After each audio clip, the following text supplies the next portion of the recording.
What's up, everybody? Welcome to another edition of Rage in a Cage with BamBam and Schwaggs. I'm your host, Frank BamBam Horak. With me, as always, my co-host, Mikey Schwaggs. Yeah. And guess who's back, Frank? Back from the dead, back from I don't know where. Who is that? What?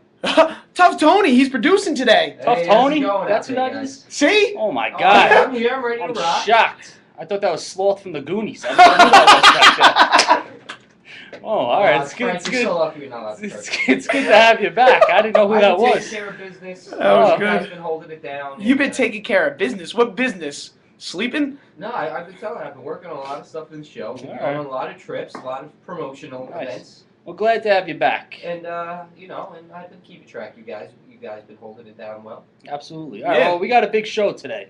UFC 144, Tokyo, Japan.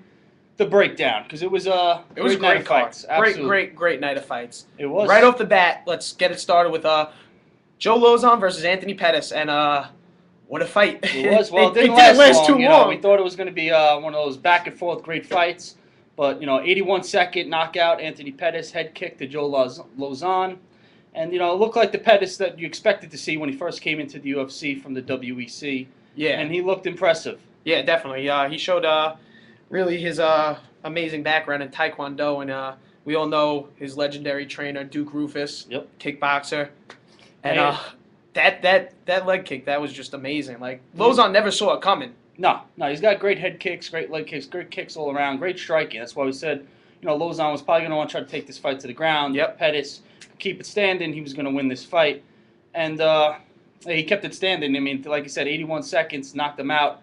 Now there's already talks that he's not going to be getting a title shot now against Ben Henderson. And I think that's a little Which, premature. I would mean, say. granted, when he first came into the UFC, he was supposed to be getting a title shot right away. Mhm. Was waiting for the Edgar Maynard fight that ended in a draw. So then it went to a third fight for them. So then he, decided to fight, which was the right decision. But then lost to Guida. But now he's reeled off 2 fights in a row. But yeah, I think it's a little premature. I'd like to see him fight one more guy. I was thinking like a Gray Maynard type of a fight, or even if Frankie Edgar decides to stay at lightweight at 155, maybe even fight Frankie Edgar. But I think he should have one more fight before talking title shot. Yeah, I definitely agree. He should definitely have one more fight before he gets a title shot. I was thinking more along the lines of the winner of Miller Diaz.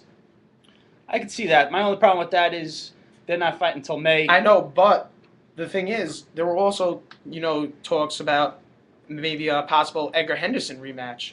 You got Edgar, who after he beat Penn for the title, he had to do an immediate rematch with Penn. Yep. Then after he fought to a draw with Maynard, he had to do another immediate rematch with Maynard. Yeah. Well, that one you definitely had to do a rematch with the draw. The Penn thing, I think, was more because of B.J. Penn, or what he's meant to the sport, how long he's been. So I think that was more of that. With this, I mean, listen, it was a close fight, no question about it. If Edgar got the decision, I couldn't really say, oh, how could you get, that's a horrible decision. It was definitely a close fight. There's no question about it. I don't know about an immediate rematch, though. We'll talk about that fight a little bit later on as far as that goes. But as far as what Pettis goes, I think we can both agree that maybe one more fight. There definitely isn't, I don't think, a clear-cut, though, number one contender. That's In why, that lightweight division? No, yeah, not I mean, right now. As stacked as that division is, there's no clear-cut, number one contender. So I can No. see why, Yeah. you could throw Pettis in to tell him that he deserves a title shot right now, just because there's no clear-cut guy. But Yeah. as for me, I think he should fight one more guy. My guy, I'm thinking Gray Maynard or possibly Frankie Edgar. You got him fighting the Miller Diaz. Mhm. I just think that's too long of a wait because they're fighting in May. I mean, granted, it could be like a Pettis fight where it ends quickly, but chances are that's going to be a war going all 3 rounds, Definitely. and then guys are going to need a long time to recover. So I think Mm-hmm. that's the only why I don't agree with that. But I see a Gray Maynard. He's been waiting around a while. Obviously, Pettis didn't take any damage. Yeah. So that fight could happen, pretty soon. Mm-hmm. One more interesting statistic about that Pettis-Lozon fight. That's the third fight Pettis has won in which he landed less than 10 significant strikes. He only landed 9 significant strikes in that fight with Lozon. He's a dangerous fighter. Now, he's one of the best in the division. There's no question about it. He can end fights just like that, like he showed with Lozon. He's a dangerous He fighter. really is. All right, let's get into the next matchup. Hatsu Hayoki making his Japanese return Yep. versus Bartomis Palashevsky. And then, we thought we both were picking the upset with this one. Yeah. We thought, Bart was going to take it. I'd but- say we both ate our words on that one. Absolutely. Well, listen, when the UFC signed Aoki, he was, he's Highly touted. highly touted. He was basically rated the number 2 featherweight in the world behind Aldo. He was going to Mhm. challenge Aldo for the belt. He was going to be the guy that possibly could beat Aldo for the belt. And then, he wasn't, as we both said, he wasn't that impressive, though, against Roop. Split decision win. It was a win, but he wasn't, he didn't look like he was the number 2 featherweight in the not at all. world, the guy that was going to be beating Aldo for the belt. But he certainly looked like he definitely that guy, looked like it in Japan. He's on a 6-fight win streak now. In all his fights, he's never been stopped in 30 consecutive fights. So, he's an impressive guy. And he looked very impressive in this fight. He looked like the guy that all the stuff that you heard about when he came over to the UFC. He landed over 100 more strikes than Bart throughout the entire fight. Yeah, Bart's a guy that has the knockout power. Yeah. But he dominated in strikes. He dominated the fight on the ground.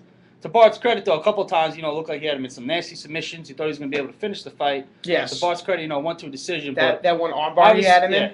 My goodness! I thought for sure he was going to break his arm, but when it went to a decision, it was obviously you weren't saying, "Oh, who do you think is going to win this one?" No, it was clear cut, without a question. Now there's been talks now with Aoki after this win, him getting a title shot. And once again, it's the same thing. Yeah. I don't really agree. But when you look at the featherweight, also there's not a clear cut number one contender there so either. You can make an argument that Aoki now gets the title shot for Aldo. I don't agree with it. I think he should fight one more like a top guy. I'm thinking like a Chad Mendez. That would be something like that. That would be interesting. Just to see him fight one more guy, because again, his first fight he wasn't all that impressive. This fight he was great, but just to show that he could do it again, I would see like a Chad Mendez type of a fighter. But again, though, there's not a clear cut number one contender. When you have a guy as talented as Aldo, who's considered one of the best pound for pound guys, I could see looking to get him an opponent as quick as possible. Yeah. Like when you look at John Jones, when Evans got hurt, they gave him Machida to fight. Now, obviously, Machida did not deserve a title shot, but when you have a guy like John Jones, you're going to give him an opponent. You want to see him fight. The same thing you could say for Aldo. You want a guy that is that talented, considered one of the best pound for pound guys. You want to give him an opponent. If you're going to give him an opponent, obviously Aoki makes sense. Yeah. But personally, I think he should fight one more guy. Yeah, I don't think he's done enough to warrant that title shot yet. No, definitely not. He hasn't beaten that, like, I guess you would say, top featherweight contender. Yeah, so that's why I would like to see him like a Chad Mendez. Do you have him fighting anybody else? It's too far away, winner of Sung Jung Poirier, but yeah, I think it's too far away. I think Mendez would probably be the best option at this point. Yeah, all right, so definitely should get one more fight. Oh, yeah, easily. He should easily get one more fight before giving him that title shot. Let's not get ahead of ourselves yet. Yeah, exactly. But he certainly looked impressive, no question about it. He just made it look effortless on the ground with his transitions and his submission attempts. It was really an eye-opening performance for me. Oh, yeah. Because I thought he looked terrible in his last fight, and he looked really good in this fight. I've seen him fight in the past, back when he was fighting in Japan. He's impressive. So when he was coming to UFC, I was excited to see him. But again, against that Roop fight, it wasn't, he didn't impress me that much. I was like, maybe sometimes you always hear about these great guys coming overseas, and then when they get to the UFC, the talent level is just, that much higher, and they don't look as impressive as you think. But he certainly looked impressive here, but definitely one more fight for him. Yeah, definitely one more fight. All right, let's get into the next fight. And Frank, can you say comeback of the century? I tell you, it was a hell of a fight. Unbelievable. Did not see it coming. Oh, we also haven't even mentioned our race to the case at all. The race to the case, this. Yes. It's getting close. You did pick Pettis. I did pick Pettis, and I picked Lozon, so you're one more up. So you're now up by 3. We both picked Palashevsky, so obviously neither of us get anything there. But now on to Bosch Okami. You had Okami. I did have Okami. And I had Tim the Barbarian Bosch. Yes, and after those first 2 rounds, I was sitting pretty happy, big smile on my face. Yes. I was going up 4, commanding lead. Yes, you were. And I remember clearly. I said, you know what, Frank? I'm gonna go drown my sorrows with a cigarette right now outside, but I pray to God that Bosch knocks out Okami in this 3rd round. I was sitting there drinking my beer, nice and happy, saying there's no way in hell that's happening. Well, it happened. And, listen, credit to Tim Bosch. I mean, Yushin Okami, the first 2 rounds dominated. Oh, no question about it. Dominated. You had Joe Rogan and Goldberg saying how this is probably the best Okami's ever looked in the octagon. And he really did I look agreed good. with him because he looked, his striking was great. Like when I'm picking this fight, and I said everything Bosch does, Okami does a little bit better, and it was looking at exactly what was happening. Okami was dominating the fight. Yeah, he went to that 3rd round in the corner. They told Bosch, listen, you're down 2-0, gotta let your hands fly. Go for broke. Because the thing with Bosch, what we both said, when picking the fight though, he has got a great chin, great heart. Well, he showed that in the 3rd round. He came out, he nailed Okami with a head kick that stunned him. And then in the clinch, some vicious uppercuts. Oh, those uppercuts were really... Dropped him, and then was able to finish him then, got the TKO. And, it was a great win for him. Obviously the biggest win in Bosch's career. Oh, easily. And a big setback for Okami. Now that's his 2nd loss in a row. And again, he was looking great.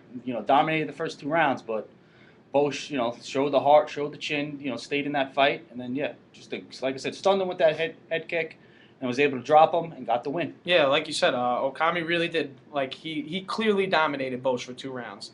He landed in the second round. He landed 15 strikes to Bosch's 0. Yeah.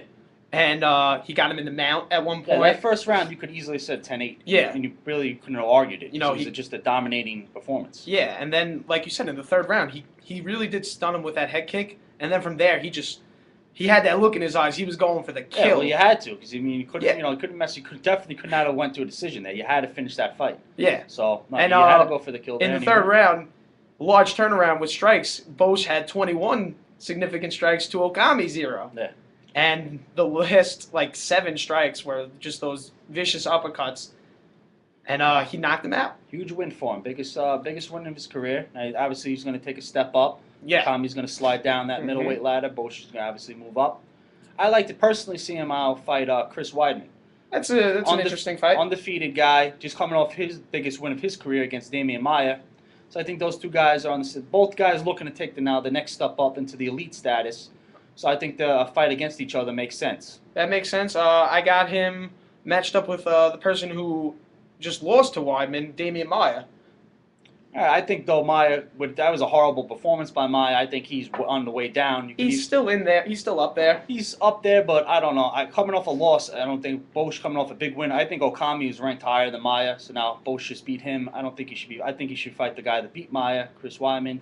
Again, I think they're both on that same level, both coming off the biggest wins of their career, both looking to now move up into that top tier of the middleweight. So I think a matchup against those two makes the most sense to me personally. Okay. But it was a great win for Tim Bosch, no question about it. Yeah, definitely. Huge, biggest win of his career. Let's get into the next one. And this fight pretty much went as predicted. Jake Shields versus Yoshihiro Akiyama. It did. We both had Shields winning. We both figured. But to Akiyama's credit, he looked a lot better at 170 than he did at middleweight. He lost the fight. He's now 1-4 in the UFC. He could be getting cut. You talk about a guy that looked great overseas, then came to UFC. The competition's higher. He hasn't looked good, but he looked a lot better at 170 though. I hope they give him one more fight. I think he's deserving of at least one more fight. Yeah, give him one more fight at 170. See if he can win. I'm thinking like a Mike Pierce type of a fighter. I like at that. 170. I got for Akiyama maybe what's his name? No, not I got Shields for John Fitch. Stun Gun. That's who he was. All right, Couldn't I think can of see him. that. Something like that, like a middle of the pack, welterweight. Just to say, give him one more shot because he did look good. He was stuffing every. Thank you, tough Tony. Thank you, tough Tony. That means we're running out of a little bit of time, so let's try and get this All right, we'll analysis wrap it out. up. Anyway, Shields, Akiyama was stuffing Shields takedowns. 14 Repeat, yeah. 14 He takedown did attempts, and he did a only got great 2. job. Basically, it came down to I had it. The judges gave Shields all 3 rounds. I couldn't No. disagree with that more. I gave Akiyama round 1, Shields round 2, and then Shields then did pretty much what we thought he was going to do: get the fight to the ground and start working submission attempts. And Shields definitely won the decision, but it was a lot closer than the judges. Yeah, I gave him agree. Credit. Definitely a lot closer. As far as Shields fighting, then I think Shields against John Fitch makes sense. That makes or maybe the most Shields sense. against a Rich Story, something like that. Yeah, I agree. I like Shields versus John Fitch. That would be a when good we come fight. back, we're going to wrap up and we're going to talk about the last 3 fights. So we'll be back right after this.